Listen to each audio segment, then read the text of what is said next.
Maths में एक ऐसी सीरीज जिसमें हर टर्म्स अपनी पिछली टर्म से बढ़ती या घटती है एक निश्चित संख्या से, उसी को हम समानांतर श्रेणी कहते हैं। तो हेलो बच्चों, मैं हूं पवन गुप्ता, लेकर आया हूं क्लास 10 का चैप्टर नंबर 5 अर्थमेटिक प्रोग्रेशन, जिसमें मैं आपको nवां पद निकालने की विधि सिखाऊंगा और उसके फॉर्मूले को हम कैसे यूज करते हैं वो मैं आपको सिखाऊंगा। ठीक है,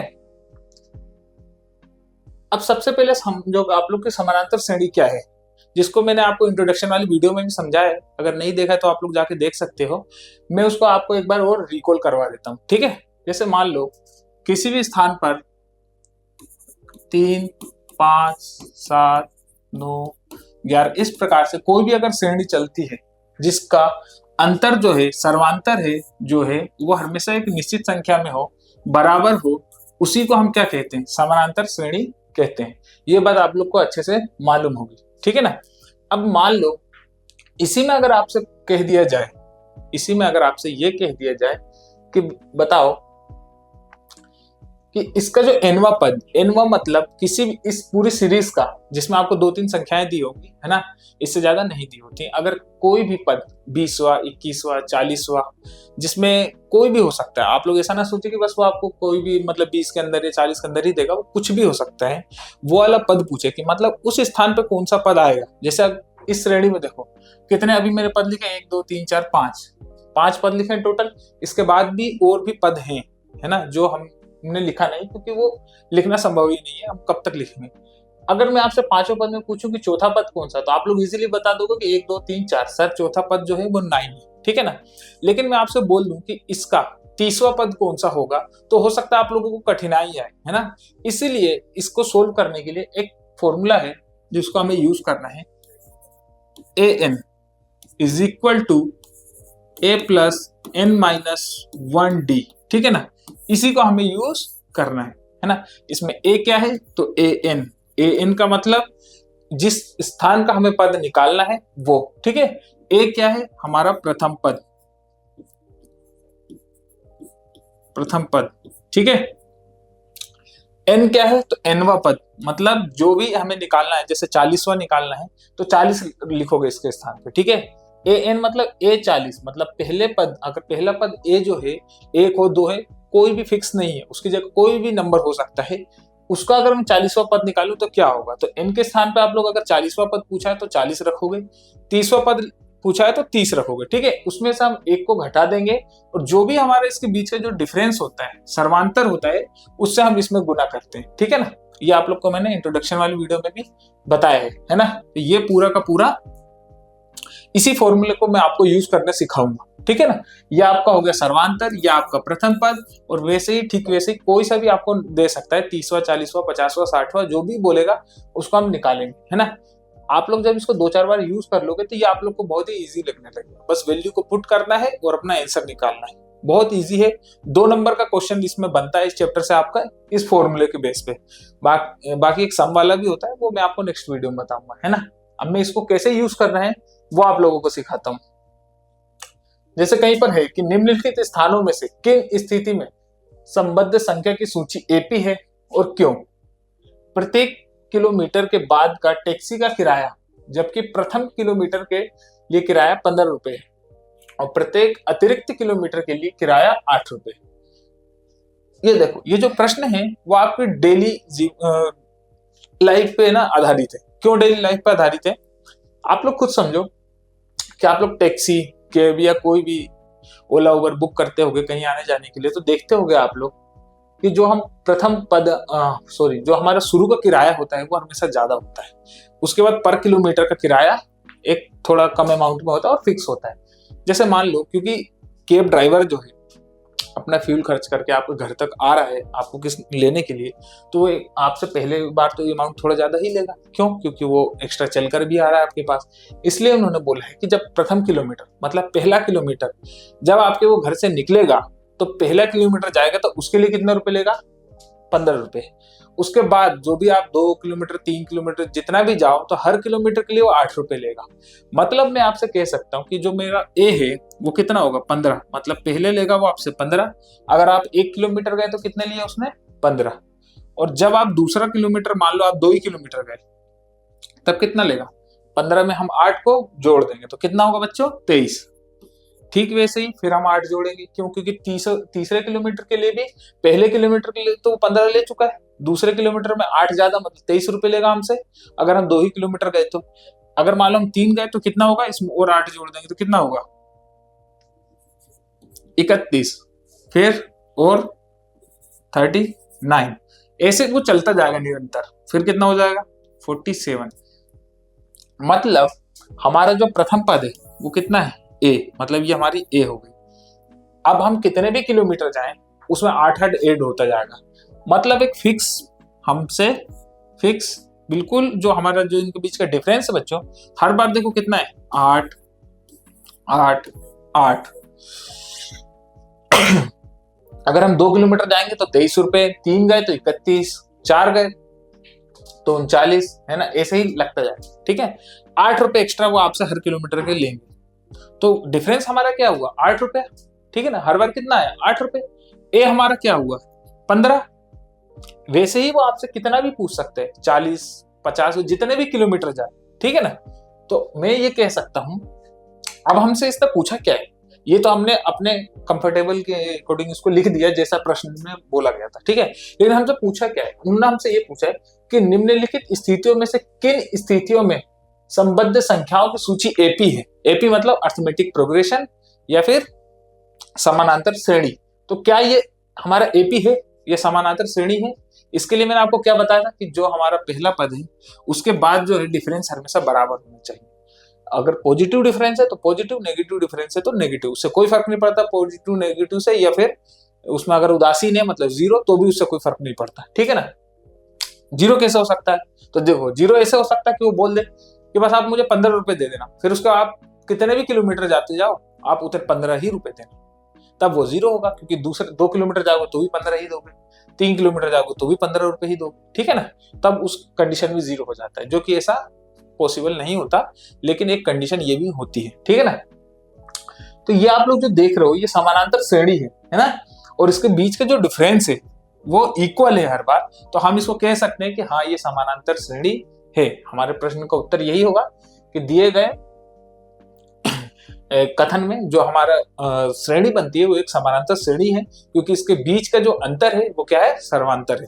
ठीक है ना, वो लगातार है और वो सेम है बिल्कुल, 8 8 8 8। समझ गए, इस प्रकार से प्रश्न आपके ट्रू फॉल्स में बन जाते हैं, जिसमें आपको ये पढ़ना रहेगा स्टेटमेंट और ट्रू या फॉल्स में उत्तर देना रहेगा, तो हम उसको ये कहेंगे कि ये समानांतर श्रेणी है। ठीक है ना, ट्रू फॉल्स के लिए 1 नंबर का क्वेश्चन इस टाइप के बनते हैं, है ना। और देखो आप लोग, जैसे ये कि दी हुई एपी के प्रथम 4 पद लिखिए जबकि प्रथम पद और सर्वांतर निम्नलिखित है। तो अब ध्यान देना, मैंने आप लोग को बताया था प्रथम हमसे 4 पद पूछा है ना, तो इतने में ही आ जाएगा।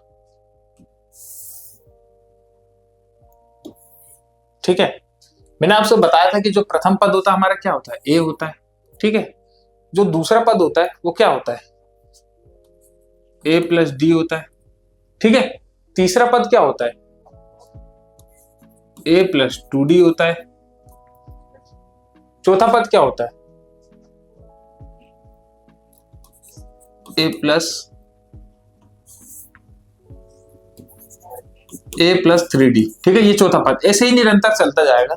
जो भी हमें पद चाहिए, अगर 50वां चाहिए तो कौन सा हमारा 49 और d ए हो जाएगा। ठीक है, ए प्लस 49d।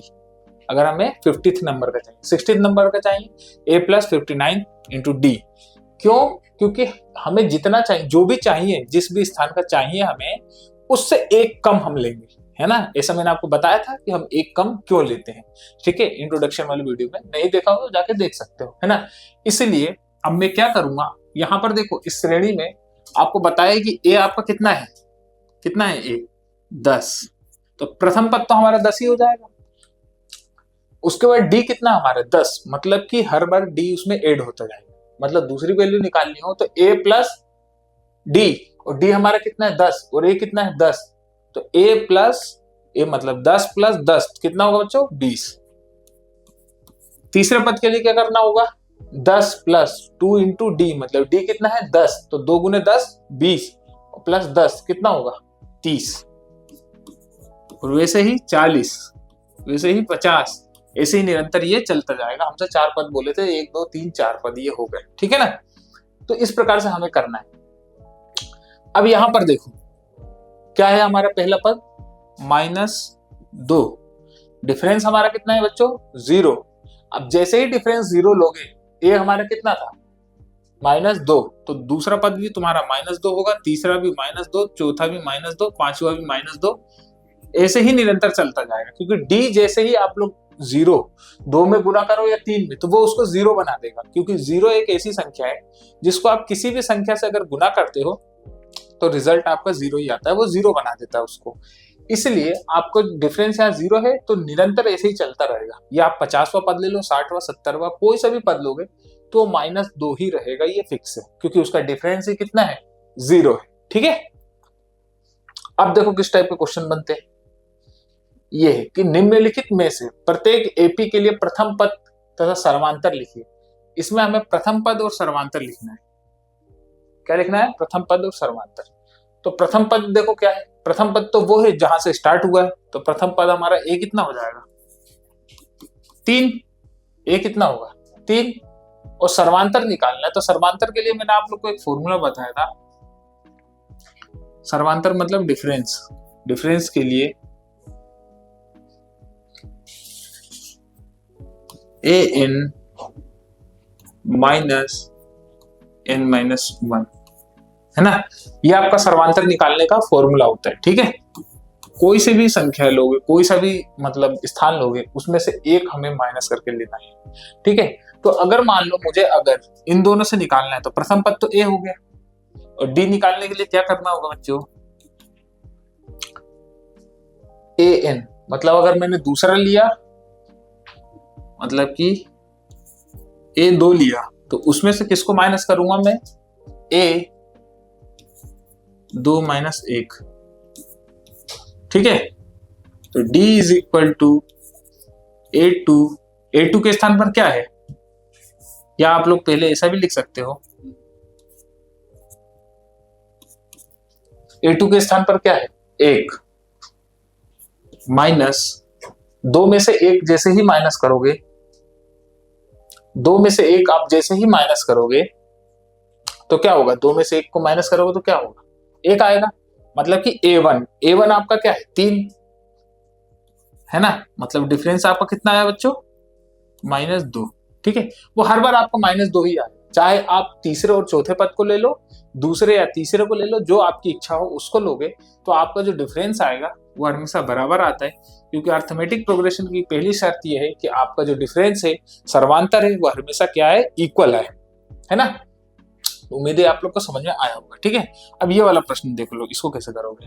ए तो आपको पता ही है क्या है -5, ठीक है ना।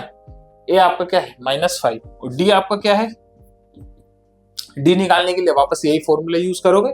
मान लो अगर आपकी इच्छा है कि लास्ट के 2 टर्म से आपको निकालना है, तो 2 टर्म से निकाल लो, इसको और इसको ले लो, मतलब a4 - a3, a4 - a3 क्या होगा, a4 क्या है 7 -3 बराबर 4, d इज इक्वल टू 4, ठीक है ना। कितना इजी है, जैसे जैसे करते जाओगे आप लोग को आदत हो जाएगी, जब आदत हो जाती है तो वो चीज हमें आसान लगने लगती है ना, ठीक है। अब एक और चीज देख लो, अगर आपकी इच्छा है कि मैं दूसरे और पहले पद से अपना डिफरेंस निकालूं या सर्वांतर निकालूं, तो उससे भी आप लोग निकाल सकते हो। क्योंकि हम माइनस में वैल्यू दी है तो बच्चे अक्सर क्या होते हैं डर जाते हैं माइनस की वैल्यू से, जो कि हमें डरना नहीं है। देखो d is equal to a2 - a1, a2 कितना है आपका -1। ध्यान देना फॉर्मूले का माइनस अलग लिखना है और जो नंबर के साथ माइनस है उसको अलग लिखना है। अगर आपने दोनों को कॉमन मान के एक बार लिख दिया तो आपका क्वेश्चन गलत हो जाएगा, है ना। तो ये फॉर्मूले का माइनस था, ये मैंने लिख दिया -5, -1 - +5 इज इक्वल टू कितना आएगा 4, क्योंकि 5 में से 1 जाएगा तो आपका कितना बचता है 4। अब आप लोग बोलोगे कि सर यहाँ -5 है और ये -1 है, हर बार तो हमारा दोनों नेगेटिव वैल्यू है, तो इसका डिफरेंस कैसे पॉजिटिव आ गया। देखो आप लोग बताओ कि जब भी कभी भी ऋणात्मक संख्याएं होती है ना, किसी भी नंबर लाइन पे, जैसे यहाँ देखो नंबर लाइन पे ये है 0, ठीक है, ये क्या है 0, और यहाँ से 1 2 3 ऐसे निरंतर 4 चलता रहेगा, -1 -2 -3, ठीक है। ये ऐसे निरंतर चलता जाएगा। जीरो के लेफ्ट हैंड साइड पे, जीरो के लेफ्ट हैंड साइड पे आप लोग देखोगे तो जितना लेफ्ट साइड जाओगे तो संख्या में देखने में तो संख्या बड़ी है, लेकिन ऋणात्मक संख्याओं में क्या होता है कि जो जितना बड़ा है वो उतना ही छोटा होता है। अगर मैं आपसे कंपेयर करने को बोलूं कि -3 और -1 में बड़ा कौन है, तो बड़ा बच्चों 1 होगा, क्योंकि वो 0 के करीब है। है ना, समझ गए? ये क्या होगा, -1 बड़ा होगा -3 से। ठीक वैसे अगर -40 -39 में कंपेयर करोगे तो -39 बड़ा होगा, ना कि -40 बड़ा होगा। ठीक है ना, जितना ज्यादा आप लोग लेफ्ट में जाते जाओगे वो उतनी ऋणात्मक संख्या जो है वो हमारी छोटी होती जाएगी। ठीक है ना, इसलिए मैं जब -5 में 4 को जोड़ूंगा तभी मेरी -1 आती है, समझ गए ना, तभी मेरा -1 आया, समझ गए। इसलिए वो जो हमारा डिफरेंस है वो पॉजिटिव है, इससे कभी मत घबराना। अक्सर क्या करते हैं बच्चे, उनका आंसर तो आ जाएगा 4, लेकिन वो तो भी उसमें एक माइनस लगा देंगे, उनको ऐसा लगता है हम गलत कर रहे हैं, लेकिन ऐसा गलत नहीं करते, वो सही ही करते हैं, समझ गए। ऐसे आया है, ठीक है, इस प्रकार से करना है। अब आगे देखो किस प्रकार के प्रश्न बनते हैं। समानांतर श्रेणी का n पद। अब जो मैं आपको इस वीडियो में बताने वाला हूँ वो ध्यान से सुनना। ये 2 नंबर का क्वेश्चन आप लोग से बनेगा एग्जाम में, ठीक है ना। वो मैं आपको फॉर्मूला समझा चुका हूँ, एक और बता देता हूँ। n पद के लिए हम क्या फॉर्मूला यूज करते हैं, तो an बराबर a प्लस n-1d, है ना। इसका क्या मतलब होता है बच्चों, an मतलब जिस भी स्थान का हमें पद निकालना है वो, और a मतलब प्रथम पद, n मतलब संख्या, ठीक है, जिस भी नंबर का है, और d मतलब डिफरेंस या सर्वांतर, है ना। इस फॉर्मूले को यूज करते हुए निकालना है। मैंने आपसे बताया था, आप लोग जब आप देखो ऑब्जेक्टिव बनेगा तब आप क्या करना, जब आप फॉर्मूले को 10 बार 12 बार पढ़ लोगे ना, यूज कर लोगे, तो आपको वैसे ही इजी लगेगा। अगर एक नंबर को ऑब्जेक्टिव में ये आता है तो डायरेक्ट क्या करना, अगर मान लो आपसे 19वां पद पूछे ना, 19वां पद पूछे तो कुछ मत करना, ए लेना, जो भी प्रथम पद हो उसमें 18d कर देना, तो 19 नंबर का पद आपका आ जाएगा। क्या होगा, मतलब इसमें से एक कम करना, डायरेक्ट फॉर्मूला लिखने की जरूरत नहीं। एक नंबर के क्वेश्चन में ऑब्जेक्टिव में हमें कभी भी टाइम वेस्ट नहीं करना चाहिए, हमें जितना हो सके उसको शॉर्टकट में लिखना चाहिए, ताकि हमारा समय बचे, जो कि हम कैलकुलेशन जिस क्वेश्चन में ज्यादा होगा उसमें हम समय देंगे। ठीक है, उम्मीद है आप लोग को ये समझ में आया होगा। अगर मान लीजिए 19वें पद के लिए था, ठीक वैसे 22वां 23वां 24वां 25वां जो भी पद होगा हम उसमें से एक माइनस करके डिफरेंस के साथ गुना करके ए में जोड़ देंगे। ए का स्थान कुछ, ए की जगह पे ए कोई भी संख्या हो सकती है, कोई भी इंटीजर हो सकता है, उसमें हम जोड़ देंगे तो वो हमारा पद निकल के आ जाएगा। ठीक है, बहुत इजी है, कठिन नहीं है, याद रखना। ठीक है,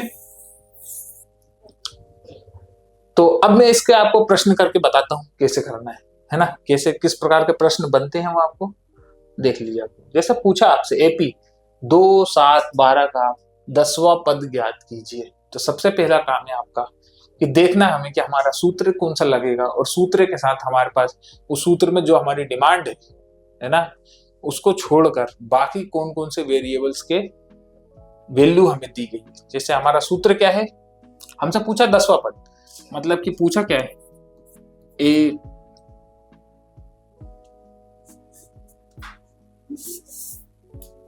10वां पद पूछा हमसे, A10 इज इक्वल टू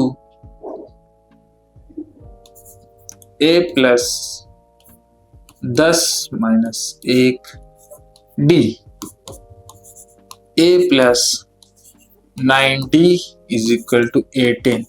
ये हमसे पूछा है मेन, है ना, यही पूछा हमसे। अब हम देखेंगे, देखो मुझसे 10वां पद चाहिए, तो मेरे पास अगर d और a हो तो मैं 10वां पद इजीली निकाल लूंगा, है कि नहीं। तो क्या देखो, a है आपके पास,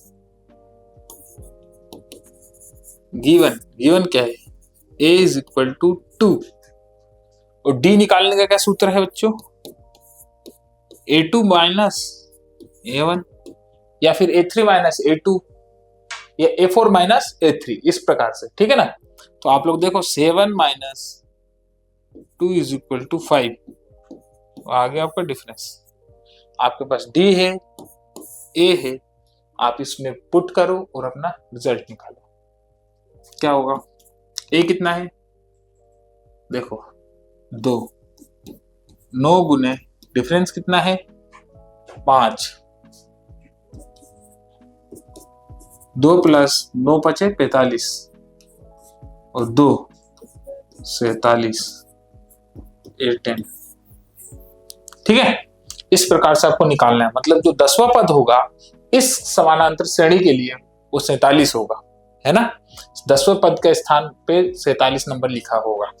जैसे 11वां 12वां कोई भी पूछेगा आपसे, इस टाइप के क्वेश्चन बनते हैं ऑब्जेक्टिव में, क्योंकि बहुत इजी है। आप डायरेक्ट इसको लगाना, सोल्व करना। नेक्स्ट देख लो क्या है, एपी अर्थमेटिक प्रोग्रेशन, वही है एपी में 50 पद हैं, जिसका तीसरा पद 12 है और अंतिम पद 106। इसका 29वां पद ज्ञात कीजिए। बहुत इजी है, कोई बड़ी बात नहीं। टोटल पद कितने हैं 50, जिसका तीसरा पद 12 है। तीसरा पद क्या होगा, तीसरा पद मतलब कि A3 कितना है, जिसका तीसरा पद 12 है। A3 कितना है आपके पास 12, है ना। और अंतिम पद कितना है बच्चों आपके पास, ये सब गिवन है। अंतिम पद मतलब कहने का मतलब 50 पद है, तो A50 कितना है 106, है ना। मैं इसको आपको दो तरीके से करने का बताऊंगा, कैसे कैसे कर सकते हो। ठीक है, अब बताओ, अब इसने पूछा क्या, इसका 29वां पद ज्ञात कीजिए। इसका क्या हमें निकालना है, 29वां पद निकालना है। 29वां पद क्या होता है, देखो 29वां पद मतलब कि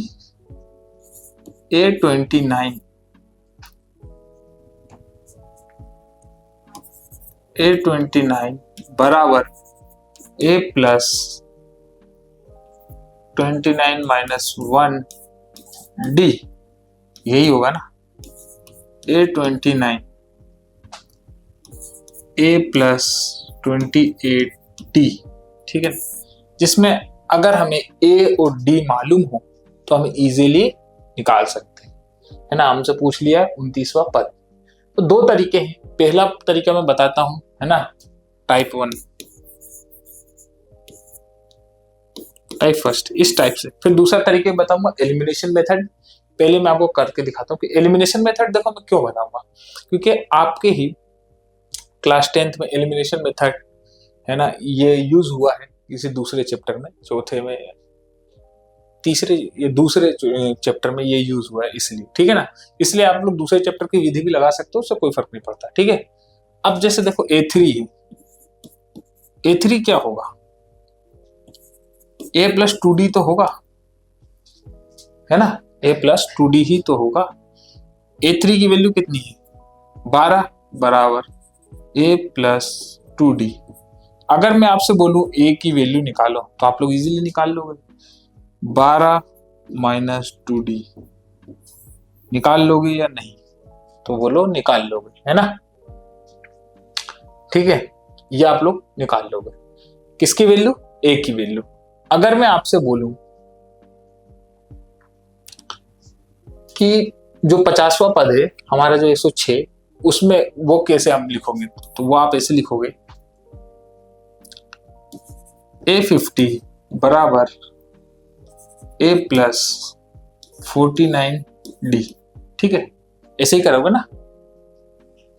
तीसरे पद के लिए हम क्या लिखते थे, n-1 मतलब कि 3 माइनस 1 2 और 2 गुने D मतलब सर्वांतर। ठीक है, अब A50 की वैल्यू हमने दे के रखी कितना 106, तो मैं इसके स्थान पर लिख सकता हूँ 106 बराबर A प्लस 49D लिख सकता हूं। और A के स्थान पर देखो मैं क्या लिख सकता हूं 12 माइनस 2D, तो 106 बराबर 12 माइनस 2D प्लस 49D।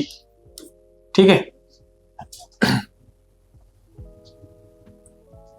तो क्या होगा, ये होगा 2D इधर आया था तो माइनस हो गया।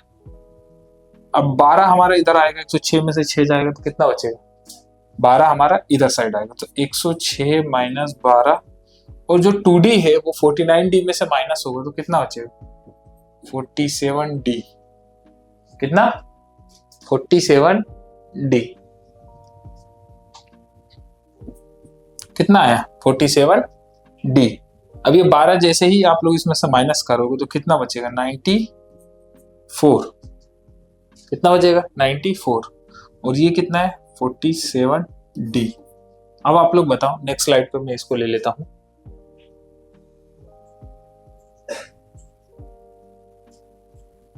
माइनस सही किया, हाँ सही किया।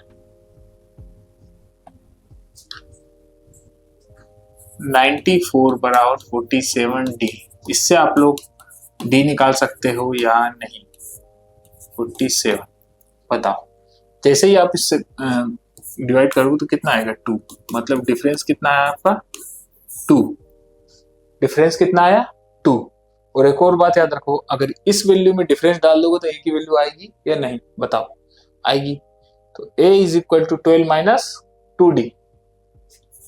a is equal to 12 minus 2d तो कितना आएगा a बराबर 12 माइनस 2 इंटू d कितना हमारा 2, तो 12 माइनस 2 दूनी 4 कितना आ गया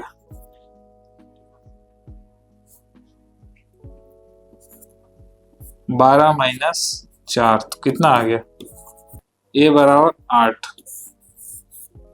a बराबर 8। ठीक है, a की वैल्यू आ गई, d की वैल्यू आ गई। अब अगर आपसे कौन सा पद पूछा था, देखो 29th के लिए हमने क्या पढ़ा a plus 28d। a 29 is equal to a plus 28d। ठीक है ना। तो कैसे निकालोगे, a के स्थान पर क्या है देखो, a के स्थान पर है 8 प्लस 28 इंटू d कितना है आपका 2, तो 8 प्लस 56 कितना हुआ 64। मतलब A29 के स्थान पर को कितना आएगा 64, जो कि इस AP के लिए 50वां पद दिया था, तीसरा पद दिया था हमसे, 29वां पद पूछा था, तो हमने इजीली बता दिया। एक तो ये मेथड है, ठीक है, ये इजी है ये। दूसरा एक मेथड देख लो क्या है।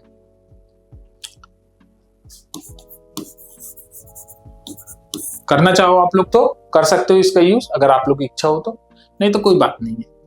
जिससे हमसे पूछा था कि A3 है ना is equal to A plus 2D,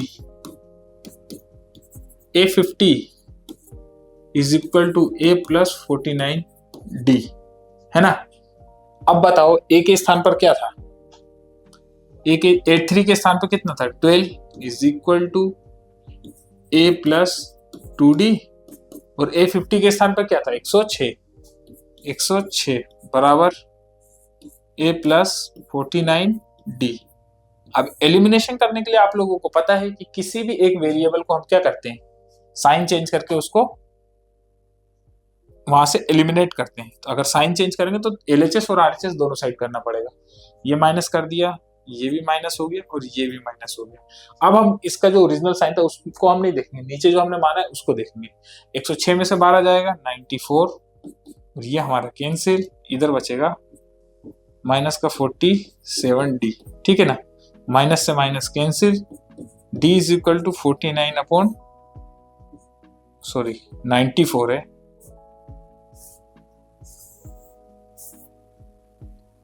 94 is equal to 47D minus में। ठीक है, माइनस से minus cancel, 94 upon 47 is equal to D, और ये कितना हो गया 2। D आपका आ गया 2 किसी भी एक इक्वेशन में। ये इक्वेशन फर्स्ट थी आपकी, ये इक्वेशन सेकंड थी। किसी भी इक्वेशन में आप लोग D की वैल्यू पुट करो और A की वैल्यू आ जाएगी। जब A और D की वैल्यू आ जाएगी तो वापस आप लोग इसी तरीके पर जाओगे, A29 is equal to A plus 28D, और इजीली आपका 29th प्लेस की वैल्यू आ जाएगी 64। अब नेक्स्ट क्वेश्चन आप लोग देख लीजिए क्या है। 10 और 250 के बीच में 4 के कितने गुणज हैं।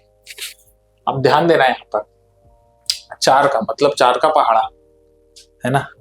तो आप ये बताओ कि 10 और 250 बोला है, मतलब 10 और 250 तो नहीं होगा, मतलब 10 से बड़ा होना चाहिए।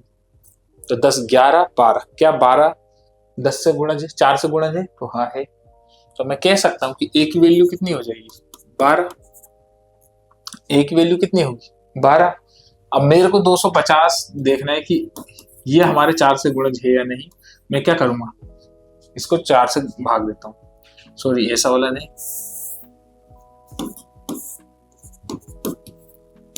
4 6 24, एक बचा, 4 दूनी 8, बचा कितना 2।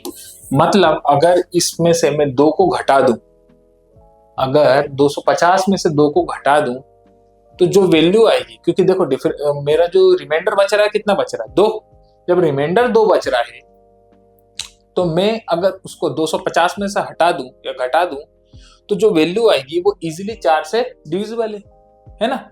इसीलिए जो हमारा रिमाइंडर बचता है ना, वो हमेशा एक्स्ट्रा होता है, इसलिए बचता है। अगर मैं 2 घटा दूं तो 250 में से 2 घटा वो कितना आएगा 248। मतलब कि जो 248 है वो भी आपका अंतिम पद है ना, जो भी पद होगा ए एन होगा, वो कितना होगा 248। समझ गए? इस विधि के द्वारा आप लोग इजिली निकाल लोगे, है ना। ये आप लोग को सबको आता होगा पहले से ही। अब मैं बताता हूं आप लोगों को इसको अप्लाई कैसे करना है। 10 और 250 के बीच में 4 के कितने गुणज है, मतलब नंबर बताना है आपको, n की वैल्यू बतानी है। ये n की वैल्यू है, आपको n की वैल्यू बतानी है। तो हमारा फॉर्मूला क्या था, n is equal to a plus n minus 1d। N आपका कितना है 248, ठीक है। ए कितना है 12 plus n minus 1d। d कितना है, तो d देखो बच्चों, अगर 4 का गुणज है, आप लोग 4 का पहाड़ा पढ़ते हो, तो जो आपका अंतर आता है दो नंबरों के बीच, जैसे मान लो किसी स्थान पर लिखा है 4 गुम 4 4 दूनी 8 4 3 12 4 चौक 16, ऐसे ही तो होता है ना। तो इनके बीच का डिफरेंस कितना होता है 4 के पहाड़े में, डिफरेंस कितना होगा 4 का ही होगा। मतलब जो डिफरेंस है वो हमेशा कितना होगा 4, है ना। आप किसी भी संख्या का अगर पहाड़ा पढ़ोगे या टेबल पढ़ोगे, काउंटिंग करोगे, तो उसके बीच में जो डिफरेंस होगा वो कितना होगा, उतना ही होगा। तो मतलब डी मेरा कितना आया 4, वही मैं फॉर्मूले में भी रख सकता हूँ 4।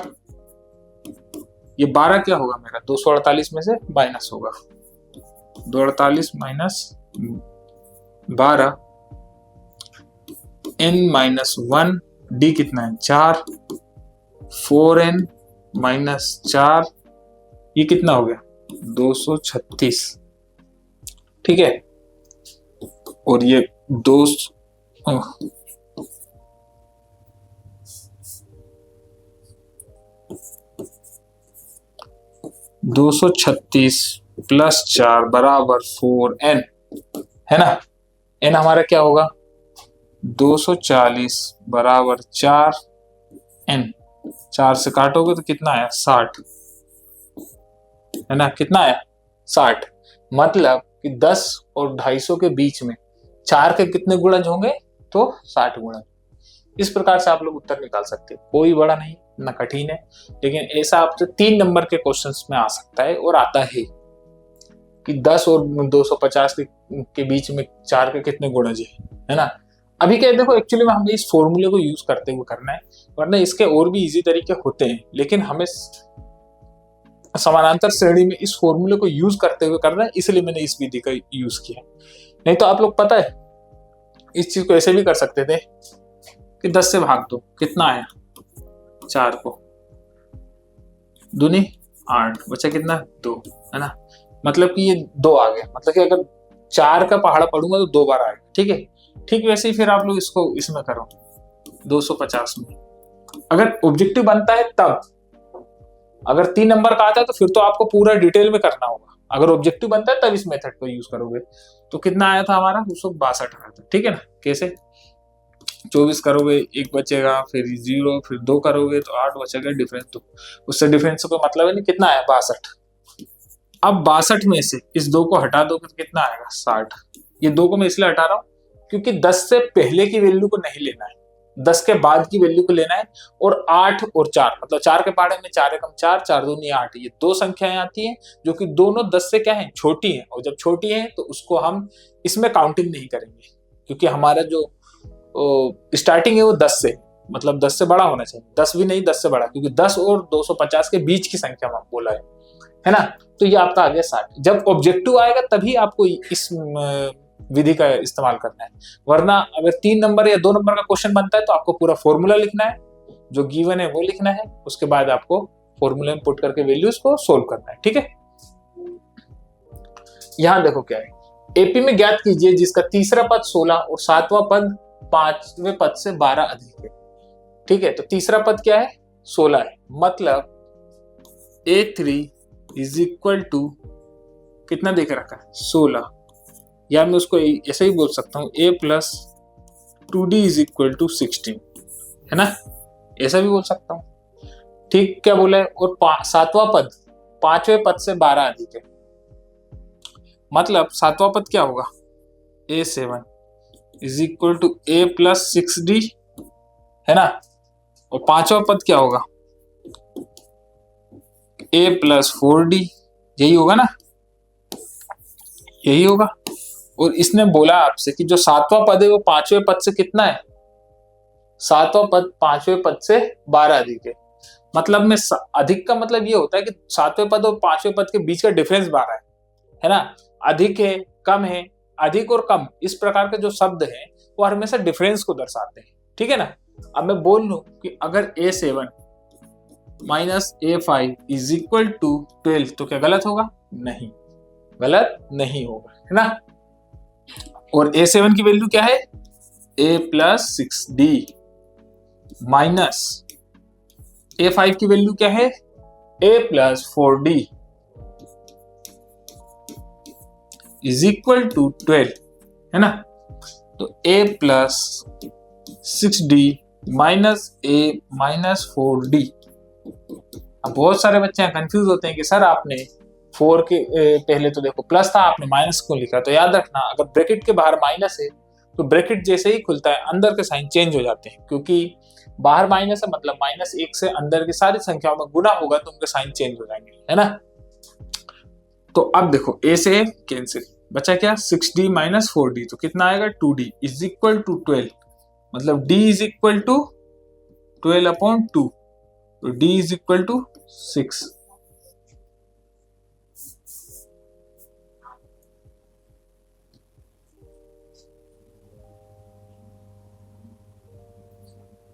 D is equal to 12 upon 2, तो कितना है D इज इक्वल टू 6, है ना।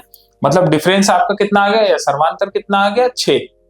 अब आप किसी भी, ये जो A3 दिया था आपको 16, जिसको मैं A प्लस 2D कह सकता हूं, क्या आप लोग अगर D की वैल्यू पुट करोगे तो A की वैल्यू नहीं आएगी, आएगी, है ना। क्योंकि 2 वेरिएबल थे, एक वेरिएबल की वैल्यू आ गई तो हम दूसरे की भी इजीली निकाल सकते हैं, वो मैं नेक्स्ट स्लाइड पे आपको बताता हूं।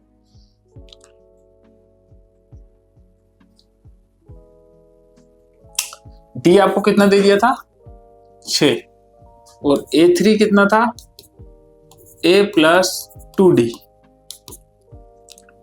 और A3 की वैल्यू कितनी थी बच्चों, 16। तो यहां रख देंगे हम 16, A कितना है प्लस 2 इंटू D कितना है 6, A प्लस 6 दूनी 12, और ये 16 minus 12 is equal to A, sorry कितना आएगा 4 बराबर A, हटाई दो, A plus 12, 16 minus 12 is equal to A बराबर 4। ठीक है, A बराबर 4, A की वैल्यू आ गई और D की वैल्यू आ गई। अब आपसे जो भी पूछा हो आप लोग इजीली सोल्व कर लो। क्या पूछा है, AP ज्ञात कीजिए जिसका तीसरा पद कितना है 16, डिफरेंस कितना है 6, तो AP वो अर्थमेटिक प्रोग्रेशन क्या होगा, तो वो ये होगा कि प्रथम पद हमारा आ गया 4, द्वितीय पद क्या होता है, जो दूसरा पद है A2 वो क्या होगा A प्लस D, है ना। तो क्या होगा 4 प्लस 1 6, तो तो 6 4 10, फिर से 6 ऐड करोगे तो कितना आएगा, A3 कितना होता है, A प्लस 2D, तो क्या होगा, A मतलब कितना है 4 और 2 इंटू 6, तो 6 दूनी 12 और 4 कितना होगा 16। ठीक वैसे ही निरंतर ऐसे ही 6 6 उसमें ऐड होता जाएगा, तो ये हो जाएगा 22, ये हो जाएगा 28, ऐसे ही चलता जाएगा। ठीक है, तो यही आपका एपी है। इस क्वेश्चन का एपी है 4 10 16 22 28। जो हमेशा डिफरेंस इसका 6 रहेगा। स्टार्टिंग कहां से होगा, ए से होगा। बहुत इजी है, कर लोगे आप लोग। समानांतर श्रेणी एक सिंपल और यूजफुल कॉन्सेप्ट है जो नंबर के रिलेशंस को समझाने में हमारी मदद करता है। उम्मीद है आपको ये वीडियो अच्छी लगी है। अगर अच्छी लगी है तो लाइक करना, शेयर करना, सब्सक्राइब करना है। और ज्यादा डिटेल में पढ़ना चाहते हैं तो आज ही फ्यूके एजुकेशन ऐप डाउनलोड करना। Thank you.